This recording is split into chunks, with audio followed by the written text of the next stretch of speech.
Hi, welcome to lesson 6, in which we add in the future indicative active and future infinitive active of omega verbs.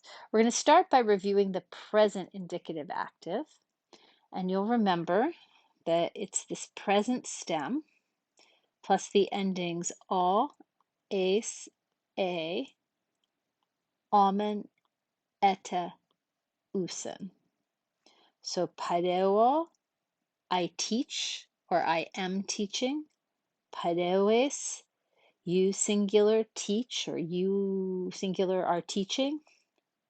Paidewe, he, she, or it teaches or is teaching. Okay.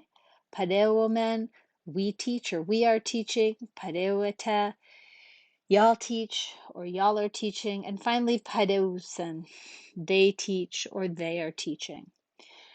And we can translate these, I teach or I am teaching, because the present indicative active in Greek can have either imperfective, progressive aspect, or it can have aoristic, simple aspect. So imperfective aspect for things that are going on for a period of time, aoristic aspect for things that are thought of as sort of simple actions. All right, take one more look at these endings, and now we're going to look at the future indicative active.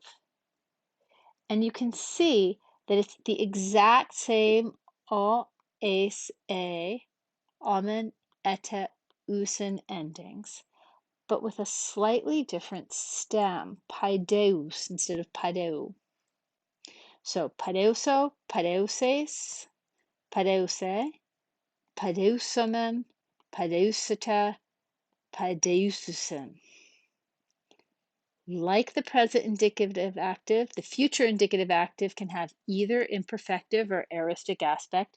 So we can translate these, I will teach or I will be teaching, you will teach or you will be teaching, he will teach or he will be teaching, we will teach or we will be teaching, y'all will teach or y'all will be teaching, and they will teach or they will be teaching. So either imperfective or aoristic aspect.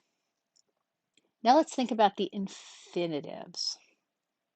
So remember, the present infinitive active is that same present active stem plus the ending "ane."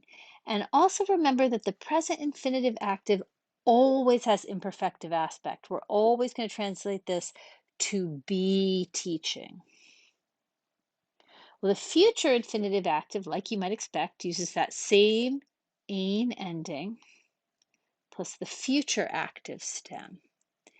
And it can have either imperfective or aoristic aspect. So we can translate this to be about to teach, aoristic aspect, or to be about to be teaching, imperfective aspect.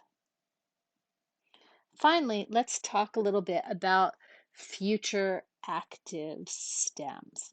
From now on, when we meet a new verb in the vocab, it's going to be presented with two principal parts.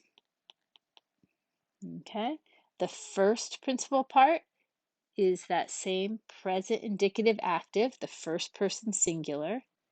The second principal part is going to be the first person singular of the future indicative active.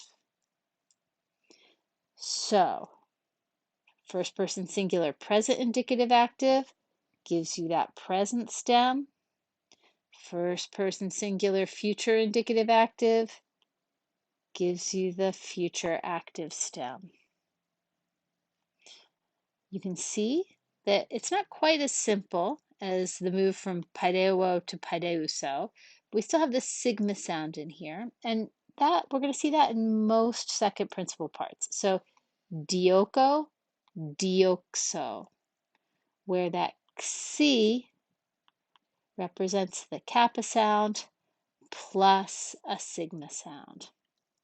Pempo, pempso, where that psi represents a p plus a sigma.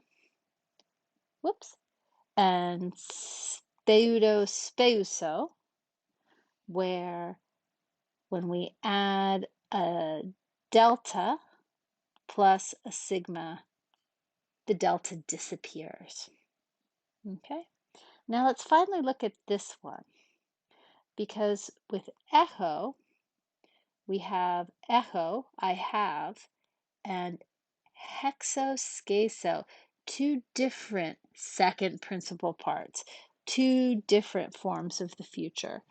And that's because, and this is all detailed in the vocab notes, but hexo here is what you use if you want imperfective aspects. So I will be having, I'll be holding on to something, I'll be possessing something. And scaso has aoristic aspect. I will get hold of something, I will grab onto something on a particular occasion. Okay, so they give you two different second principal parts because they have a slight difference in meaning. And that's it.